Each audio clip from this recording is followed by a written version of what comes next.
For thousands of years, they've stood in silence, watching empires rise and fall. They are the oldest living witnesses on our planet. They've seen civilizations flourish in times of plenty and crumble to dust during famine and drought. Through ice ages and volcanic winters, epic floods and searing heat, they have endured. And for all that time, they've been leaving us messages. Secret warnings about the catastrophic climate shifts that have reshaped the world before. We're only now learning how to read these ancient codes, etched into the very fiber of their being. And what they reveal about our own future is staggering. What if the oldest living things on Earth have been trying to warn us all along? And more importantly, what happens if we fail to listen? When we think of history, we think of human records, stone tablets, scrolls, and books. But the greatest historical archive on Earth isn't tucked away in a museum or a library. It's alive. It's the global forest of ancient trees, a living library whose members have stood sentinel for millennia. Take the Great Basin bristlecone pines in California. High up in the windswept White Mountains, there are trees alive today that were already ancient when the pyramids of Giza were being built. One of them is over 5,000 years old, a quiet observer of all recorded human history. Then you have the giant sequoias, titans that can live for over 3,000 years, their colossal trunks holding centuries of information. In North Carolina, some bald cypress trees have stood for more than 2,600 years along the Black River, enduring countless hurricane seasons. And in South America, the Patagonian cypress, known as the Gran Abuelo, or great-grandfather, is another one of the world's oldest, with confirmed ages stretching past 3,600 years. These aren't just old trees, they're biological time capsules. Each year of their impossibly long lives, they have diligently recorded the world around them in a language of wood and resin. They've chronicled subtle shifts in seasons, years of bountiful rain, and decades of crippling drought. They've noted the fallout from distant volcanic eruptions that dimmed the sun and the long, slow cycles of planetary warming and cooling. When a hurricane, fire, or ice storm hits, a tree can't run or hide. It has to endure, and in that endurance it creates a perfect, incorruptible record. For most of human history, we walked right past these giants, completely oblivious to the stories they held. We saw forests, but we missed the library. We saw wood, but we didn't see the words. But that's changing. A new field of science is finally allowing us to translate this ancient language, to open these wooden books and read the epic story of our planet's climate. And this story isn't just about the past. It contains an urgent message for our present. So how do we actually decode these messages? How do you get a 5,000-year-old tree to talk? The answer is a remarkable science called dendrochronology, the study of tree rings. It's a simple idea with profound consequences. If you've ever seen a tree stump, you've seen the series of concentric circles marking its life. Every year, a tree adds a new layer of growth right under its bark. This happens in two phases. In the spring and early summer, when conditions are good, the tree grows fast, forming a wide, light-colored band. As growth slows in the fall, it creates a thinner, darker band. That pair of light and dark rings represents one single year. One ring, 1 year. It's a perfect, natural calendar. But it's much more than just a count of years. The character of each ring tells a detailed story.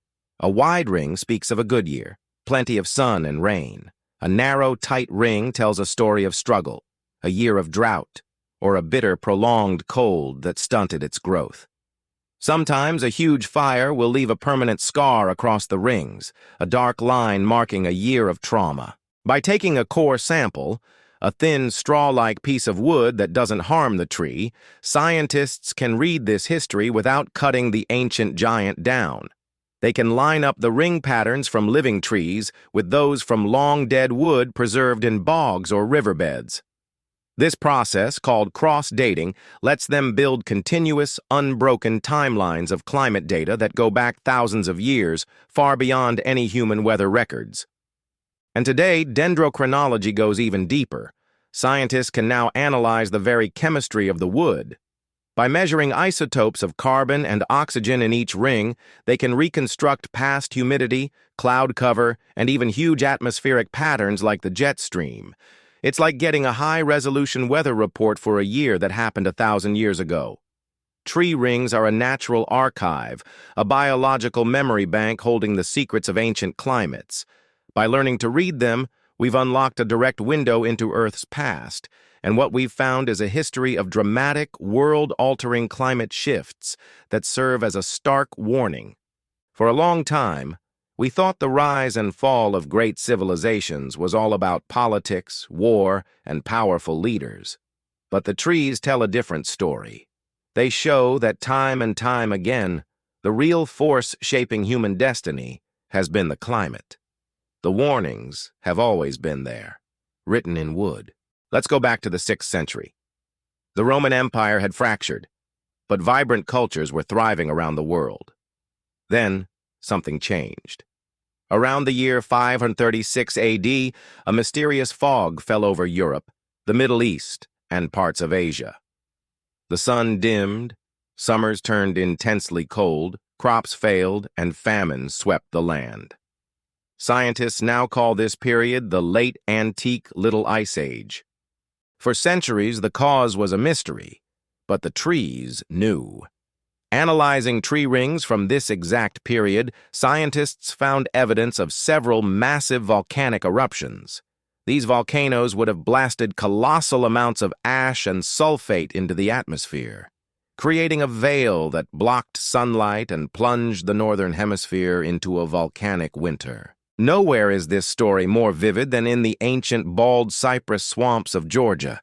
In a groundbreaking study, scientists analyzed the rings of both living cypress trees and perfectly preserved logs buried in riverbeds. Before 500 AD, these trees were living long, healthy lives.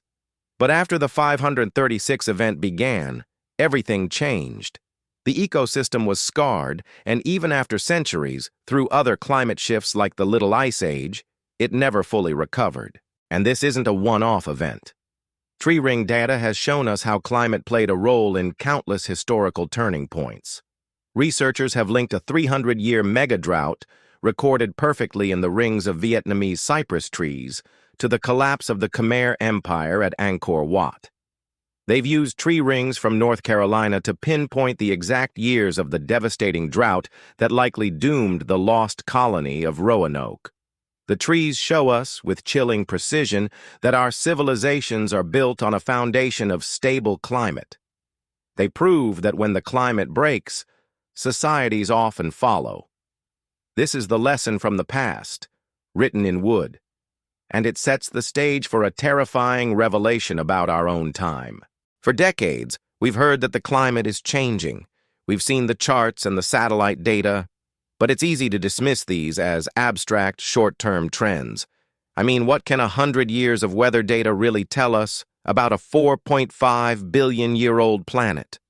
This is where the ancient trees deliver their most powerful warning, because they don't give us 100 years of data, they give us thousands.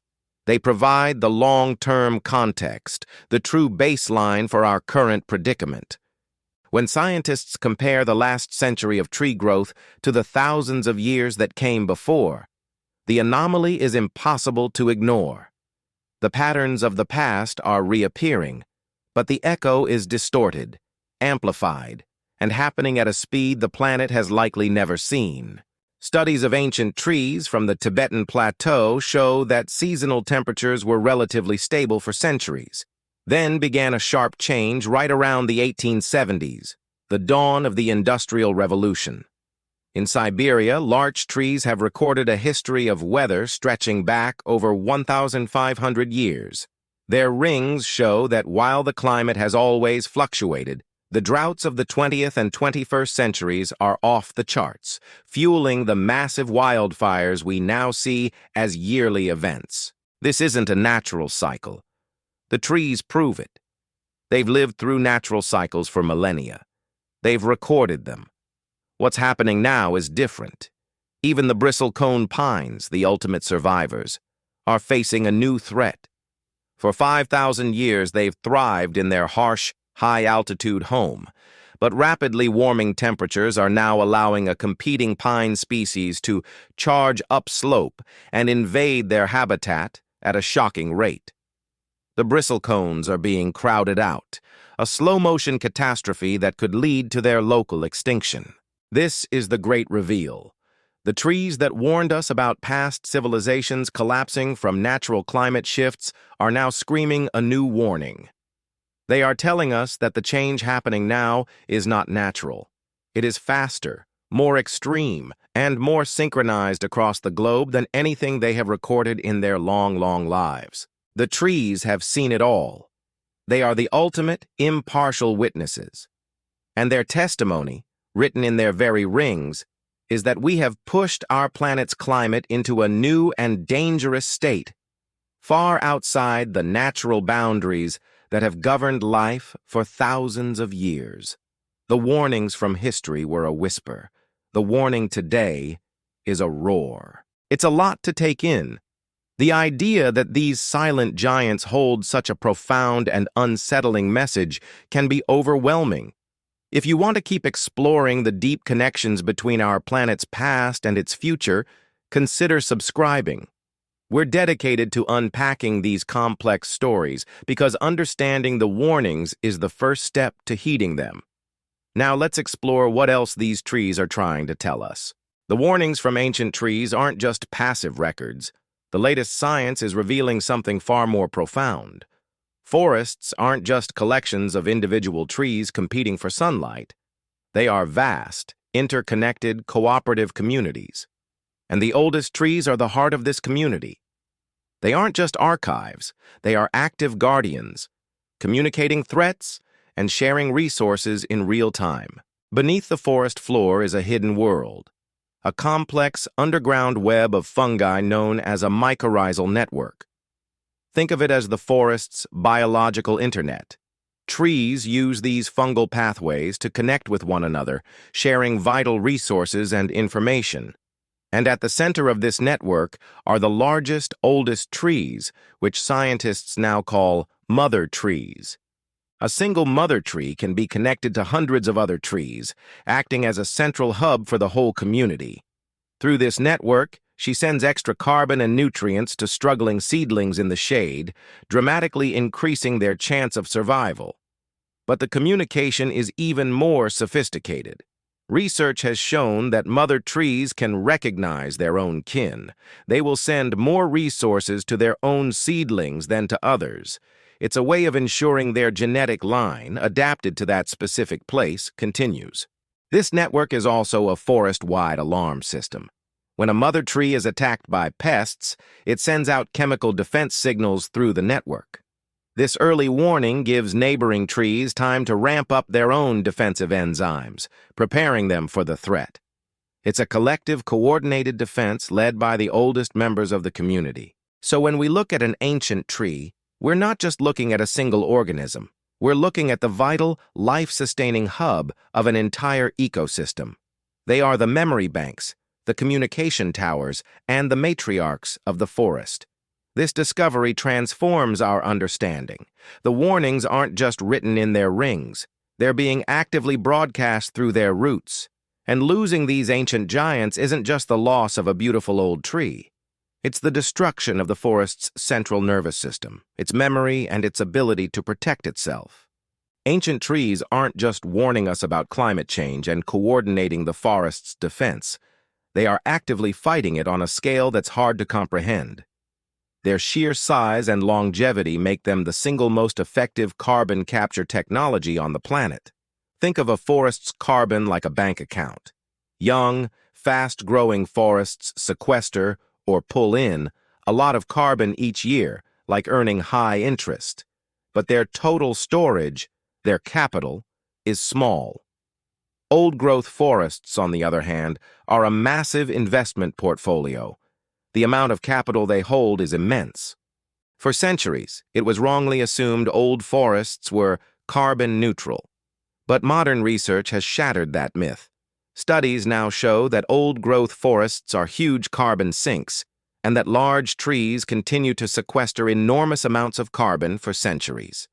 A single large old tree can pull in as much new carbon in 1 year as an entire medium-sized tree holds in its body. This carbon is stored not just in the massive trunks and branches we see, but deep in the forest soil, locked away in complex root systems. This is often called irrecoverable carbon because if it's released through logging, it would take centuries, if not millennia, for a new forest to store that much carbon again, time we simply don't have. And here lies the cruelest irony. The very beings that hold the most detailed record of past climate disasters, that actively protect their communities, and that serve as our planet's greatest defense against rising CO2, are being lost at an alarming rate. Logging old-growth forests immediately releases a huge portion of this stored carbon. By cutting down these ancient guardians, we are not just silencing the witnesses and destroying the communication network. We are pouring fuel on the very fire they are trying to warn us about. We are dismantling our own life support system. So, what if the oldest living things on our planet have been trying to warn us? The answer is, they have. For millennia, they have recorded the story of our planet's climate in their wood, a story of stability, catastrophe, and the fate of civilizations. We've seen how science now lets us read this history, a clear record of the droughts and deep freezes that shaped our world. We've seen the evidence of past calamities, like the volcanic winter of 536 AD, written in the stunted growth of ancient cypress trees, a chilling reminder of how vulnerable we are. But their most terrifying warning is the one they are issuing right now. By providing a baseline thousands of years long, these ancient trees prove that today's climate change is not a normal cycle. It is an unprecedented shock to the system. And yet, these trees are more than just passive recorders of doom. They are the mother trees, the hubs of a forest-wide web that nurtures the young and warns of danger. They are the planet's greatest carbon reservoirs, ancient guardians actively fighting the very crisis they document. They are both the historians and the heroes of this story. As we continue to lose these irreplaceable giants to logging and a warming world, we are not just tearing pages out of the history book. We are silencing the prophets, dismantling the barricades, and ignoring a warning delivered patiently across the ages. The story of our planet is written in their wood. The story of our future is being written by our actions today. The ancient trees have delivered their warning. The only question left is, are we finally ready to listen? Thank you for watching. If this story resonated with you, please share it. Spreading this knowledge is crucial. Subscribe for more deep dives into the science of our planet, and let us know your thoughts in the comments. What do these ancient warnings mean to you?